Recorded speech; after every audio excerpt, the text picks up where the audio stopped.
sei ari kutaura nyaya dzemavhesi, sei mukomana ari mushoko. Inzwaika, nyaya iripo ndeyekuti unopenyerwa. Kana wapenyerwa wozanzi nyika iyi kuti uigadzire, handisi kuzoigadzira nemunhu asina kunzwa kwandiri. Ava vanonzwa kumashavi, iwe inzwa kumweya mutsvene. Mazvinzwe? Kana musinganzwi hakuna kwamunoiswa nashe. I'm saying this now. Chero mukarekodha vakomana nevasikana. I'm saying it on record. Mwari vanoda kuti nyika ino ivakwe nemaoko akachena. Kwete vanhu vanodeura ropa revanhu. Kwete vanhu vanouraya. Kwete vanhu vanoponda. Kwete vanhu vanoba. That is what must transform our country. Yes, chero zvikarema. Vanatsvangirai vakasvika pakuenda zvisina kuzadzikiswa, but isi takatosara takabata times 2.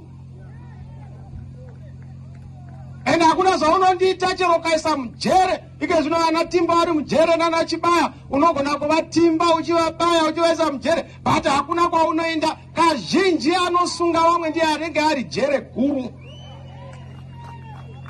Ndakutyaka. Ukaona vaunosunga unomutya. Kurava kuti iwe wauri kusunga uya, iwe uri mujere rakakura kudarika rari. Mazvizwe? Ndoramanyizika? Saka musabvunduka. Zvamunoona izvi imviro dzokuoneka. Hakuna muti unodonhesa mashizha usingakuvi. Apa unosvika. Nguva yakwana. Ende sitiripo kuti nguva iyo ikwane. We are ready. Tikuronga. Zvamunoona takadai kuronga zvokuronga zvino. Shamwari tiri kuruka. Pasi rose. Munamato takasunga. Ende tiri kunamatira nyika idzikinurwe. Ndakanzi iwe usadeura ropa. Ndakati mundava ndopinda ndine vanhu mustreet ndikanzi mira mwana. Mira.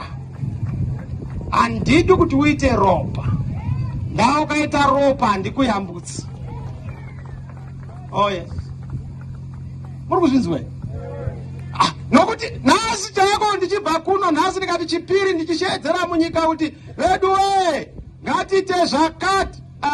Imi.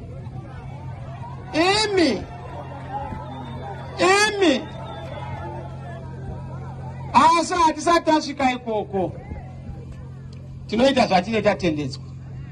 Savamwe munoti manonokerwa. Mirirai anotungamira masteps emuchando.